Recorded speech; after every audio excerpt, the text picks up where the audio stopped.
브뤼셀의 회색 하늘 아래 EU 방위청 건물 12층에서는 세계의 운명을 바꿀 수 있는 보고서 한 장이 작성되고 있었다. 엘레노어 슈미츠는 모니터 앞에서 손가락을 멈췄다. 화면에는 한국의 KF-21 보람의 전투기 사진이 떠 있었고 그 옆에는 충격적인 숫자들이 나열되어 있었다. 한국이 세계 군사력 5위라고?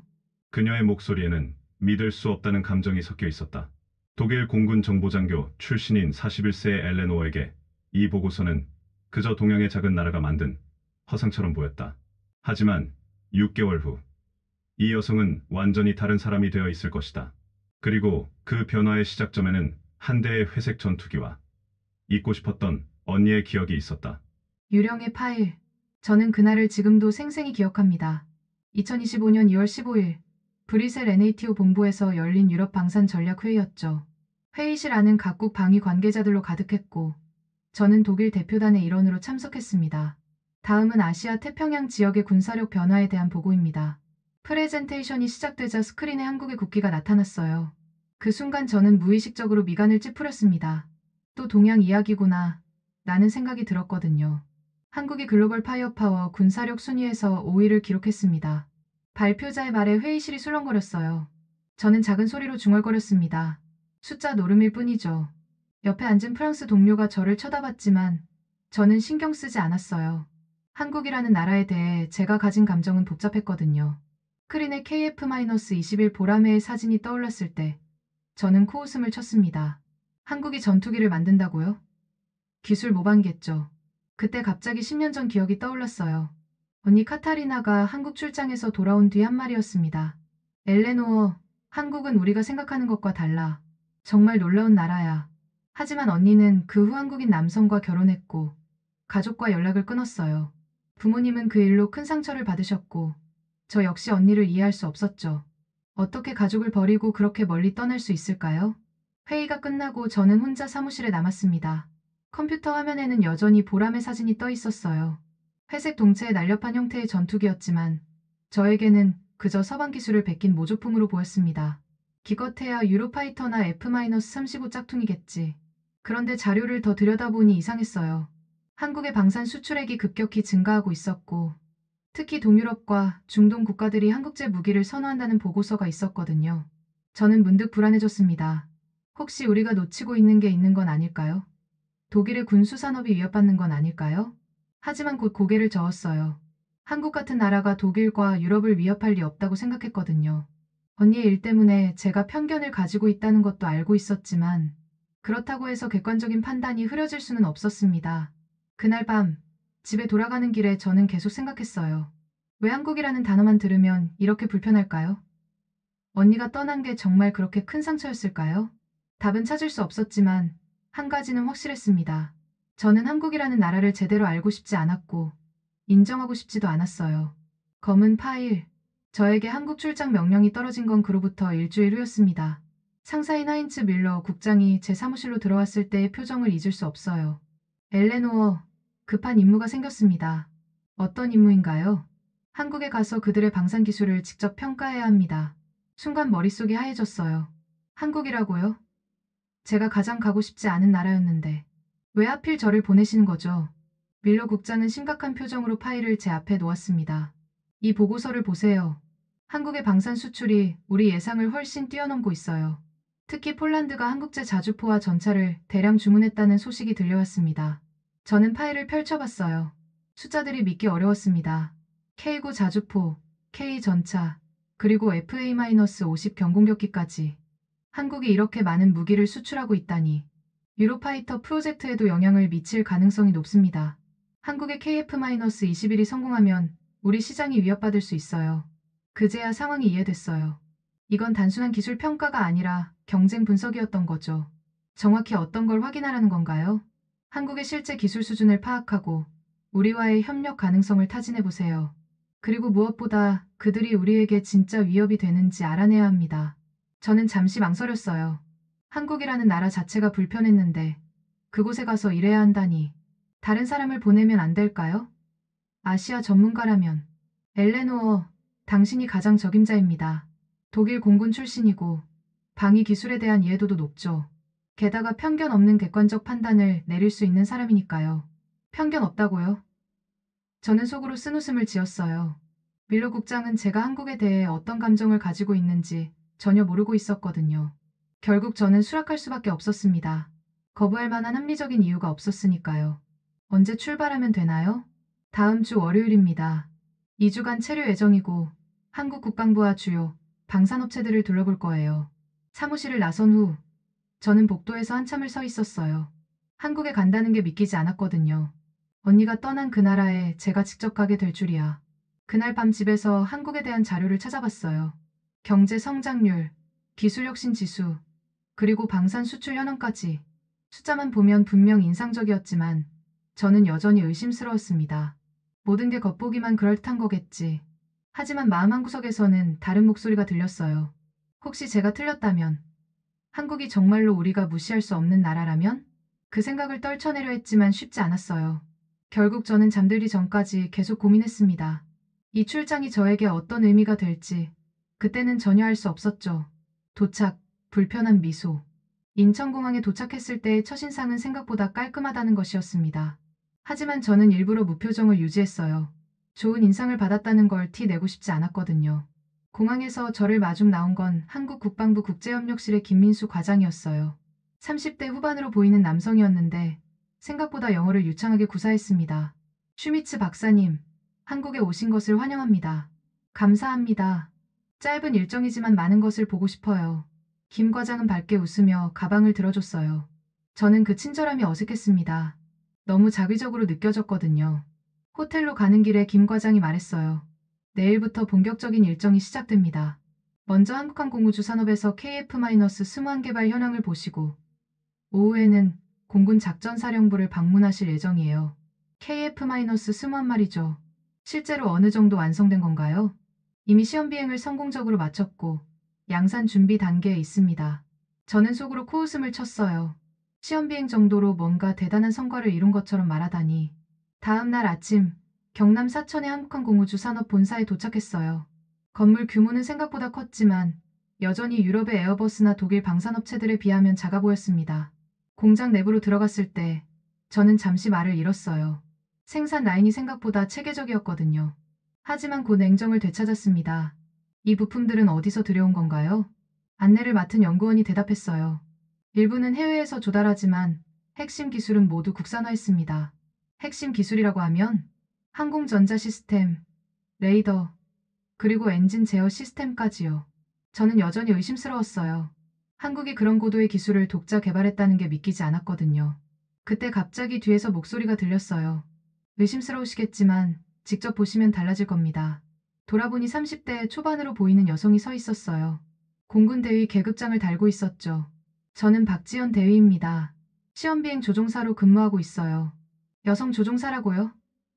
저는 놀랐어요. 독일 공군에도 여성 조종사가 있지만 전투기 조종사는 드물거든요. 시험 비행을 직접 하신다는 말씀인가요? 네. KF-21의 첫 비행부터 지금까지 모든 테스트에 참여했습니다. 박 대위의 눈빛에는 자신감이 넘쳤어요. 그 당당함이 제가 예상했던 것과 달랐습니다. 조종해보신 소감은 어떤가요?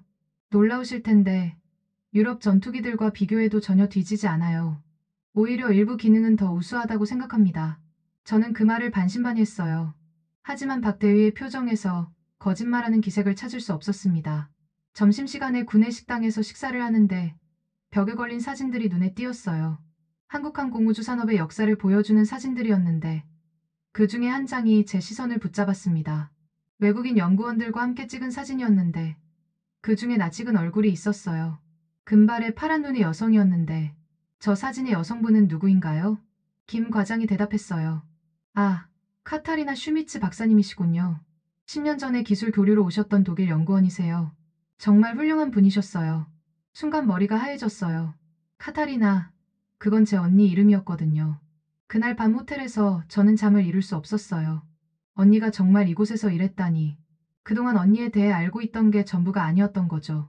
다음 날 아침, 저는 김 과장에게 조심스럽게 물어봤어요. 어제 봤던 카타리나 박사에 대해 더 자세히 알 수 있을까요? 독일 연구원으로서 궁금해서요. 물론이죠. 카타리나 박사님은 항공전자 분야의 전문가셨어요. 특히 레이더 신호처리 기술에서 큰 도움을 주셨습니다. 그제야 이해가 됐어요. 언니가 왜 한국에서 그렇게 오래 머물렀는지, 그리고 왜 이 나라를 좋아하게 됐는지. 지금도 연락을 하시나요? 김 과장의 표정이 어두워졌어요. 안타깝게도 몇 년 전에 돌아가셨어요. 많은 사람들이 그분을 그리워합니다. 가슴이 무너지는 것 같았어요. 언니가 세상을 떠났다는 사실을 이제야 알게 되다니. 그날 오후 공군 작전사령부를 방문했을 때 저는 완전히 다른 사람이 된 것 같았어요. 모든 것이 새롭게 보였거든요. 박지현 대위가 시뮬레이터 시연을 해줬는데 그 수준에 깜짝 놀랐습니다. 독일 공군에서 사용하는 시스템과 비교해도 전혀 뒤지지 않았어요. 이 시뮬레이터는 언제부터 개발하신 건가요? 5년 전부터 시작해서 계속 업그레이드하고 있어요. 실제 전투 상황을 거의 완벽하게 재현할 수 있습니다. 시뮬레이션이 시작되자 화면에 가상의 전투 상황이 펼쳐졌어요. 한국군 편대가 가상의 적군과 교전하는 장면이었는데 전술이 매우 정교했습니다. 저희가 유럽 공군과 합동훈련을 할 때도 이런 시스템을 사용하나요? 네. 실제로 독일 공군과도 몇 차례 시뮬레이션 훈련을 했어요. 결과가 꽤 흥미로웠죠. 박 대위가 의미심장하게 웃었어요. 그 웃음에 뭔가 숨겨진 의미가 있는 것 같았습니다. 어떤 결과였는지 말씀해 주실 수 있나요? 구체적인 내용은 기밀이지만 한국군이 생각보다 선전했다고 말씀드릴 수 있어요. 저는 점점 당황스러워졌어요. 지금까지 제가 가지고 있던 한국에 대한 인식이 완전히 틀렸을 수도 있다는 생각이 들었거든요. 저녁에 박 대위와 함께 저녁 식사를 했는데 그때 언니 이야기가 나왔어요. 카타리나 박사님을 아시는군요. 제 언니예요. 박 대위가 놀란 표정을 지었어요. 정말요? 카타리나 박사님의 여동생이시라니. 그분은 정말 존경받는 연구자셨어요. 언니가 여기서 어떻게 지냈는지 알 수 있을까요? 행복해 보이셨어요. 한국 문화를 정말 좋아하셨고, 특히 연구진들과의 협력에서 큰 보람을 느끼셨다고 하셨거든요. 그 순간 저는 언니를 이해할 수 있을 것 같았어요. 이곳에서 언니는 단순한 외국인 연구원이 아니라 진정한 파트너로 대우받았던 거죠. 언니가 행복했다니 다행이에요. 박 대위가 제 손을 살짝 잡았어요. 카타리나 박사님은 늘 말씀하셨어요. 진정한 협력은 서로를 이해하는 데서 시작된다고요.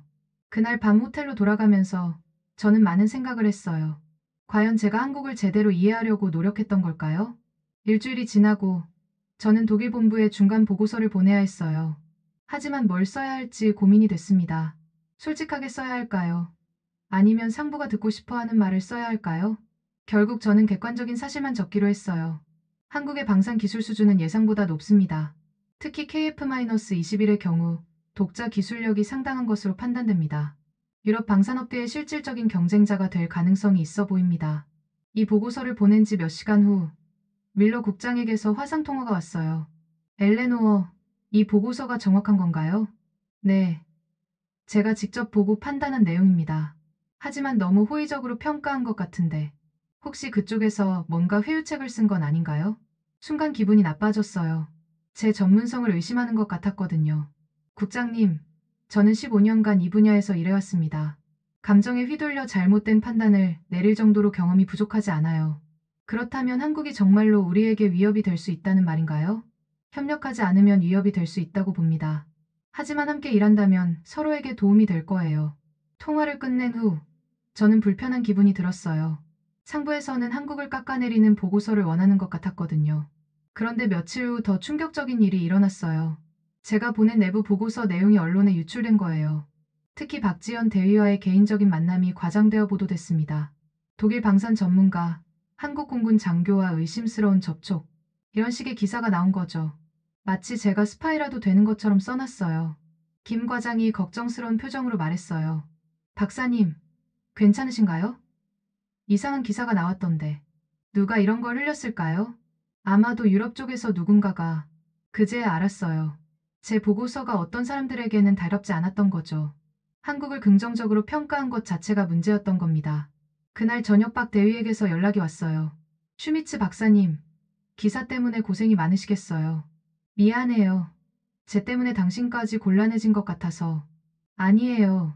이런 일은 예상했어요. 군사기술 분야에서는 항상 정치적인 이해관계가 얽혀 있거든요. 박 대위의 말이 맞았어요. 기술은 기술일 뿐인데 사람들은 항상 다른 의미를 부여하려고 하죠. 하지만 진실은 변하지 않아요. 박사님이 보신 것이 한국의 진짜 모습이거든요. 그 말을 듣고 저는 결심했어요. 압력에 굴복하지 않겠다고. 제가 본 것을 그대로 보고하겠다고. 다음 날 다시 밀러 국장에게 연락했어요. 국장님, 제 보고서를 수정할 생각은 없습니다. 엘레노어, 당신이 처한 상황을 이해해야 해요. 유럽 방산업체들이 한국을 경계하고 있어요. 그게 제 문제는 아니죠. 저는 사실만 보고할 뿐입니다. 통화를 끊고 나서 저는 깨달았어요. 이 일이 단순한 기술 평가를 넘어선 정치적 문제라는 걸. 하지만 포기할 수는 없었어요. 언니가 이곳에서 했던 일들을 생각하면 저도 올바른 길을 가야 했거든요. 마지막 주가 되어서야 저는 언니에 대한 진실을 알게 됐어요. 박지연 대위가 조심스럽게 꺼낸 이야기였습니다. 카타리나 박사님에 대해 말씀드리고 싶은 게 있어요. 저희는 한강공원 벤치에 앉아 있었어요. 석양이 강물에 반짝이고 있었죠. 언니에게 무슨 일이 있었던 건가요? 사실 카타리나 박사님은 억울한 일을 당하셨어요. 기술 유출 혐의를 받으셨거든요. 순간 가슴이 철렁했어요. 언니가 스파이였다는 말인가요? 하지만 진실은 달랐어요. 실제 기술을 유출한 건 다른 사람이었는데 카타리나 박사님이 대신 누명을 쓰신 거예요. 누가 그런 짓을. 당시 함께 일했던 독일 연구원 중 한 명이었어요. 그 사람이 중국 업체에 정보를 팔았는데 발각되자 카타리나 박사님에게 책임을 떠넘긴 거죠. 저는 충격을 받았어요.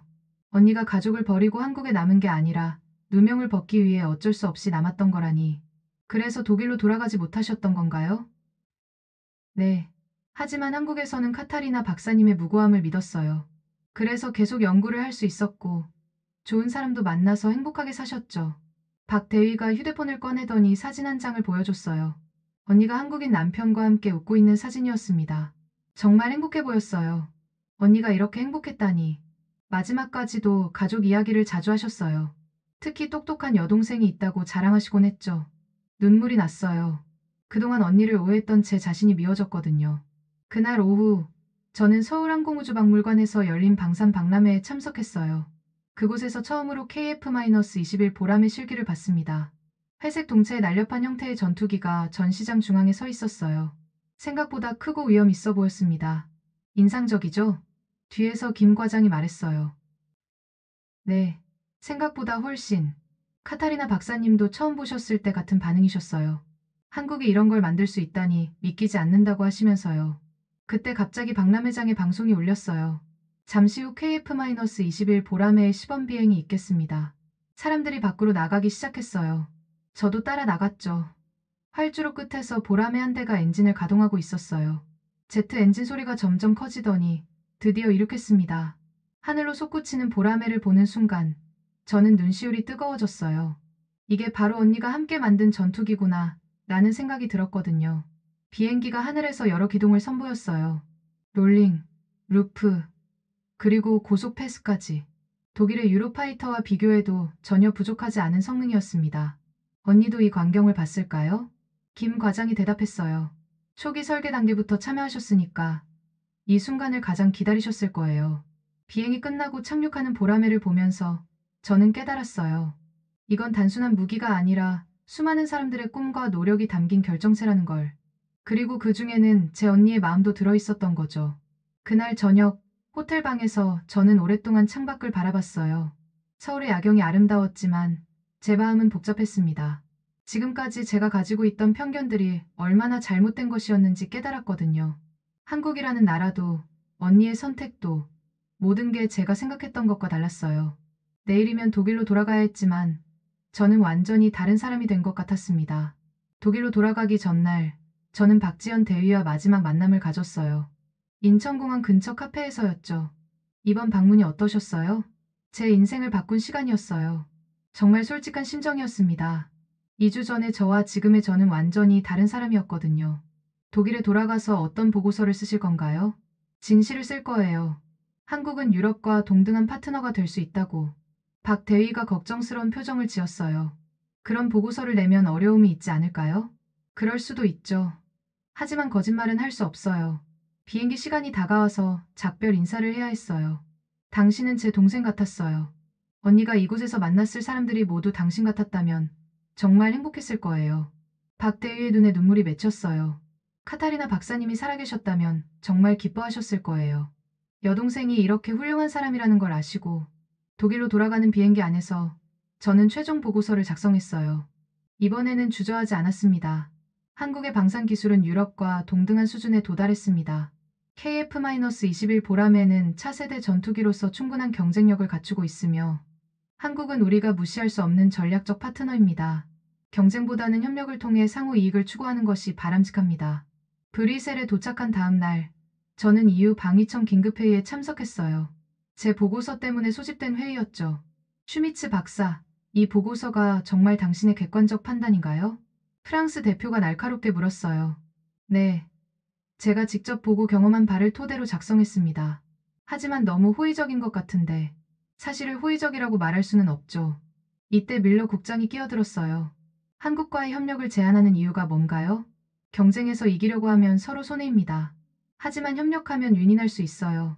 한국의 기술력과 우리의 경험을 합치면 더 큰 시너지가 날 거예요. 회의실이 술렁거렸어요. 제 제안이 예상과 달랐던 모양이에요. 구체적으로 어떤 협력을 말하는 건가요? 공동 연구개발, 기술 교류, 그리고 제3국 수출에서의 파트너십까지. 한국과 유럽이 함께하면 아시아 태평양 시장에서 더 큰 영향력을 가질 수 있습니다. 독일 대표가 질문했어요. 그렇다면 한국의 KF-21과 우리 유로파이터는 어떻게 공존할 수 있다고 보시나요? 시장이 다릅니다. 유로파이터는 고급형 시장을, KF-21은 중급형 시장을 타겟으로 하고 있어요. 오히려 상호 보완적이죠. 회의가 끝난 후 밀러 국장이 저를 따로 불렀어요. 엘레노어, 정말 한국에서 뭔가 특별한 경험을 한 것 같군요. 네, 제 편견이 얼마나 잘못된 것이었는지 깨달았어요. 앞으로 어떻게 할 계획인가요? 한유럽 방산협력 프로젝트를 추진해보고 싶어요. 양쪽 모두에게 도움이 될 거라고 확신합니다. 그날 저녁 집에 돌아가서 저는 오랜만에 편안한 마음으로 잠들었어요. 마침내 제가 해야 할 일을 찾았다는 기분이었거든요. 언니가 한국에서 시작한 일을 이제 제가 이어받을 차례였습니다. 6개월이 지난 지금 저는 EU-한국 방산협력 프로젝트 책임자로 일하고 있어요. 제가 제안한 협력안이 실제로 받아들여진 거죠. 오늘 아침에도 한국 국방부와 화상회의를 했습니다. 박지현 대위도 참석했어요. 이제는 소령으로 진급했더군요. 슈미츠 박사님, 다음 달 한국에서 열리는 방산 포럼의 기조연설을 부탁드리고 싶은데요. 영광이죠. 어떤 주제로 말씀드릴까요? 기술은 국적을 초월한다는 주제는 어떨까요? 저는 웃었어요. 정말 적절한 주제였거든요. 회의가 끝나고 저는 책상 위에 놓인 KF-21 보람의 모형을 바라봤어요. 박소령이 선물로 보내준 거였습니다. 그때 서랍에서 언니의 유품을 꺼냈어요. 한국에서 보내온 소포에 들어있던 USB였죠. 언니가 생전에 남긴 영상 편지가 들어있었습니다. 엘레노어, 내가 이 영상을 남기는 이유는 혹시 너에게 무슨 오해가 있을까 봐서야. 화면 속 언니는 여전히 아름다웠어요. 한국의 전통 한복을 입고 있었죠. 나는 한국에서 정말 행복했어. 여기서 나는 그냥 외국인이 아니라 진정한 동료로 인정받았거든. 내가 만든 기술이 하늘을 나는 걸 보는 기분을 너도 언젠가 알 수 있었으면 좋겠어. 언니의 목소리가 조금 떨렸어요. 가족을 떠나온 게 아니야. 나는 여기서 더 큰 가족을 만난 거야. 그리고 언젠가 너도 이해할 거라고 믿어. 영상이 끝나고 저는 한참 동안 울었어요. 언니가 얼마나 외로웠을지, 그리고 얼마나 강했는지 알 것 같았거든요. 오늘 오후에는 독일 항공우주 연구소에서 발표가 있었어요. 제가 한국에서 가져온 기술 자료를 바탕으로 항공동 연구 계획이었죠. 한국의 KF-21 프로젝트에서 우리가 배울 수 있는 건 기술만이 아닙니다. 서로 다른 문화와 경험을 가진 사람들이 어떻게 협력할 수 있는지, 그 방법론 자체가 더 소중한 자산이에요. 청중들이 고개를 끄덕였어요.